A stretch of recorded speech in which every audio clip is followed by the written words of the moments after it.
So hi guys, welcome back to my YouTube channel. आज की इस वीडियो में हम part second of Harappan civilisation cover करेंगे, जिसमें हम specifically Mohenjodaro the urban planning के बारे में देखेंगे। पिछले वीडियो में हमने पार्ट 1 कवर करा था। So without any further due let's get started. Guys, video start करने से पहले मैं आपको कुछ बताना चाहूँगी। हिस्ट्री के एग्जामिनेशन में रिप्रेजेंटेशन स्किल होनी बहुत ज़्यादा ज़रूरी है, और मैंने भी इसी रिप्रेजेंटेशन को फॉलो करके, जो कि आप बोर्ड पे देख सकते हैं, मैंने खुद ने 99 आउट ऑफ 100 मार्क्स स्कोर करे अपने CBSE एग्जामिनेशन में। सो आपको ऐसी ही रिप्रेजेंटेशन स्किल एग्ज़ाम्स में भी फॉलो करनी है।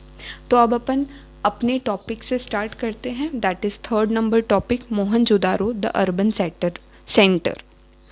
अगर मैं हड़प्पन सिविलाइजेशन की बात करूं तो इसका जो सबसे ज़्यादा यूनिक फीचर था वो ये था कि ये अर्बनाइज्ड था। अगर मैं अर्बनाइजेशन की बात करूं तो व्हाट इज़ अर्बनाइजेशन? एक ऐसी जगह जो बहुत ज़्यादा प्रॉपरली डेवलप हो, जहाँ पर आपको रोडवेज दिखे, जहाँ पर आपको ड्रेनेज सिस्टम दिखे। तो वैसा ही हमारे हड़प्पन सिविलाइजेशन में भी था। उसे अपन मोहनजोदारो के एग्जाम्पल से समझेंगे। और एक चीज़, अगर मैं मोहनजोदारो की बात करूं तो ये बहुत ही ज़्यादा फेमस साइट है हड़प्पा की, बट फिर भी इसे हड़प्पन सेटलमेंट के नाम से इसलिए जाना जाता है क्योंकि हड़प्पा पहली साइट थी जो मोहनजोदारो की डिस्कवर्ड हुई थी, इस सिविलाइजेशन की डिस्कवर हुई थी। अगर मैं सेटलमेंट्स की बात करूं, मोहनजोदारो के सेटलमेंट की, तो ये जो सेटलमेंट था ये दो पार्ट के अंदर डिवाइडेड थी। First one was the lower town and second one was citadel. अगर मैं लोअर टाउन की बात करूं तो ये अपने एरिया की टर्म्स में बड़ा था, लार्जर था, बट अपने हाइट के टर्म्स में छोटा था। आप देख सकते हैं वो लोअर टाउन अपने एरिया के टर्म्स में बड़ा है बट हाइट के टर्म्स में छोटा है। वेयर एज अगर मैं सिटाडल की बात करूं तो ये अपने एरिया के टर्म्स में तो छोटा था बट हाइट के टर्म्स में बड़ा था। अब ऐसा कैसे हो सकता है? क्या इस सिविलाइजेशन की जो लैंड थी वो अनइवन थी? नहीं, वो अनइवन नहीं थी। ऐसा इसलिए था क्योंकि जो सिटाडल है वहाँ पर हमें जितने भी यूनिक चीज़ें जैसे कि ग्रेट बाथ, ग्रैनरी, इन सब की जो एविडेंसेस देखने को मिले हैं ना, उसे सबसे पहले बड़ी बड़ी मड ब्रिक प्लेटफॉर्म्स पर बनाया जाता था। पहले मड ब्रिक प्लेटफॉर्म बनाएंगे, फिर उसमें ग्रेट बाथ और ये सारी चीज़ें बनाई जाएगी। वेयर एज लोअर टाउन के अंदर भी ऐसी ही सेटलमेंट थी, मड ब्रिक प्लेटफॉर्म थे, बट वो अपने एरिया के टर्म्स में छोटे थे। इसीलिए सिटाडल और लोअर टाउन के बीच में हाइट का डिफरेंस आ जाता है। और अगर मैं सेकंड बात करूं तो लोअर टाउन में आर्कियोलॉजिस्ट ये कहते हैं कि लेबर की जो मोबिलिटी है वो लार्ज स्केल पर हुआ करती थी, यानी बहुत ज़्यादा लेबर्स जो है वो लोअर टाउन के अंदर जाते थे और वहाँ पर रेजिडेंशियल हाउसेस वगैरह बनाते थे। और अगर मैं सिटाडल की बात करूँ तो ये फिज़िकली सेपरेटेड था लोअर टाउन से। ऐसा कैसे हो सकता है? क्योंकि ये फोर्टिफाइड था, इसके चारों ओर दीवारें थी। सो अब अपन नेक्स्ट ये देखेंगे कि और कौन कौन सी चीज़ें थी जो हड़प्पन सिविलाइजेशन के अंदर अर्बनाइज्ड सेटलमेंट को डिपिक्ट कर रही थी। उसमें से पहला है BRICS. BRICS we all know what is BRICS. BRICS मतलब होता है ईंट। हड़प्पन सिविलाइजेशन में हमें दो तरीके की ब्रिक्स देखने को मिली है, एक सन ड्राइड ब्रिक और एक है बेक्ड ब्रिक। बेक्ड ब्रिक क्या होता है? जब हमने ब्रिक्स को बनाकर उसे जलाया है, उसे ठीक है, उसे हीट दी है, तो उसका कलर अल्टीमेटली क्या हो जाता है? रेड। और ऐसी ब्रिक्स हमें आज भी देखने को मिलती है, बेक ब्रिक्स। और दूसरा है सन ड्राइड ब्रिक्स, यानी ब्रिक्स को बनाने के बाद आपने उसे सिंपली सनलाइट के सामने रख दिया, उसे आपने जलाया नहीं है, that is sun dried brick. तो ये दो तरीके की ब्रिक्स हमें हड़प्पन सिविलाइजेशन में देखने को मिली है, और ये स्टैंडर्डाइज रेशियो की है। इसका मतलब क्या हुआ? जितनी भी ब्रिक्स हमें हड़प्पन सिविलाइजेशन में देखने को मिली, इनका मेज़रमेंट एक ही था। और वो स्पेसिफिक मेज़रमेंट क्या था कि ब्रिक्स की जो लेंथ थी वो हाइट के 4 टाइम्स थी, और वेयर एज जो ब्रेथ है ना वो हाइट के ट्वाइस थी। जितनी भी ब्रिक्स मिली है उन सब का यही स्पेसिफिक मेज़रमेंट था। और नेक्स्ट जो इम्पॉर्टेंट चीज़ है जो यहाँ पर अर्बनाइज्ड सेटलमेंट को डिपिक्ट कर रहा है वो है ड्रेनेज सिस्टम। आर्कियोलॉजिस्ट ने ये कहा है कि हड़प्पन सिविलाइजेशन का जो ड्रेनेज सिस्टम है वो केयरफुली प्लान्ड था। यानी कि यू कैन इमेजिन इतना ज़्यादा ब्यूटीफुल ड्रेनेज सिस्टम हमें यहाँ पर देखने को मिला है और आर्कियोलॉजिस्ट को, कि वो ये कहते हैं कि पहले वो इसे प्लान करा करते थे, फिर एग्जीक्यूट करते थे, फिर बनाते थे ड्रेनेज सिस्टम को।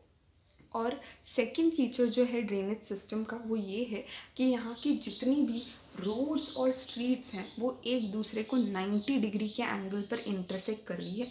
आप इस इमेज में भी, इस ड्राइंग में भी देख सकते हैं, जैसे कि यहाँ पे जो देखिए ये रोड्स हैं और साथ ही साथ वहाँ पर स्ट्रीट है, एक दूसरे को 90 डिग्री के एंगल में इंटरसेक्ट कर रही है। तो वैसा ही कुछ सिस्टम था हड़प्पा में, और ये ग्रिड सिस्टम आज भी हमें हमारे सेटलमेंट में देखने को मिलता है। और यहाँ पर जो थर्ड फीचर है वो ये है कि street with drain were laid out first then houses were built. यानी हड़प्पन्स की सबसे पहली प्रेफरेंस थी कि वो सबसे पहले ड्रेनेज सिस्टम बनाएंगे, स्ट्रीट्स बनाएंगे, फिर ही वहाँ पर हाउसेस को वो लोग बनाएंगे। यानी उनकी पहली प्रेफरेंस थी ड्रेनेज सिस्टम। और अपन को पता है कि ड्रेनेज सिस्टम का काम क्या होता है, हमारे घर का जितना भी जो डोमेस्टिक वेस्ट है उसे घर से बाहर निकालना, राइट। तो अगर यहाँ पर हड़प्पन्स अगर ये चाहते हैं कि उनके हाउस का जितना भी जो डोमेस्टिक वेस्ट है वो उनके घर से बाहर निकले, तो सबसे ज़्यादा असेंशियल कंडीशन ये होती थी कि एटलीस्ट उनकी घर की एक वॉल मेन ड्रेनेज सिस्टम से कनेक्टेड हो। तो मैंने इस इमेज के अंदर हाउस के साथ एक वो भी बनाया है ड्रेनेज सिस्टम, यानी उस घर की जो एक वॉल है वो उस ड्रेनेज सिस्टम से कनेक्टेड है, you can see it. So next अब अपन बात करेंगे about the domestic architecture. As we all know कि हड़प्पन सिविलाइजेशन के अंदर हमें लोअर टाउन के अंदर रेजिडेंशियल एरिया यानी कि घर के एविडेंसेस देखने को मिले। तो वो घर का आर्किटेक्चर या स्ट्रक्चर होता कैसा था, अब अपन उसको देखेंगे। तो अगर मैं घर की बात करूं तो घर के सेंटर में होता था कोर्टयार्ड। कोर्टयार्ड मतलब एक बहुत ही बड़ा सा आंगन। और आर्कियोलॉजिस्ट ऐसा कहते हैं कि शायद ये courtyard centre of all activity होता होगा, यानी कि घर के अंदर जितने भी काम हो रहे हैं वो सब कोर्टयार्ड में ही होते होंगे, जैसे वीविंग वगैरह, स्पेसिफिकली समर सीजन के अंदर। और इस कोर्टयार्ड के साइड में होते थे बहुत सारे रूम्स। और सबसे यूनिक या इंटरेस्टिंग बात ये है कि ये हड़प्पन्स जो है वो प्राइवेसी को बहुत ज़्यादा कंसर्न करते थे, बहुत ज़्यादा इम्पोर्टेंस देते थे ये लोग प्राइवेसी को। ऐसा अपन कैसे कह सकते हैं, क्योंकि हमें हड़प्पन सिविलाइजेशन के घर में स्पेसिफिकली ग्राउंड लेवल या फिर फर्स्ट फ्लोर में किसी भी विंडोज़ के एविडेंसेस देखने को ही नहीं मिले। और उसके अलावा जो मेन एंट्रेंस गेट होता था वो डायरेक्टली घर का व्यू नहीं देता था, यानी कि आप जैसे ही गेट खोलेंगे तो घर का क्या स्ट्रक्चर है वो आपको पता नहीं चलेगा।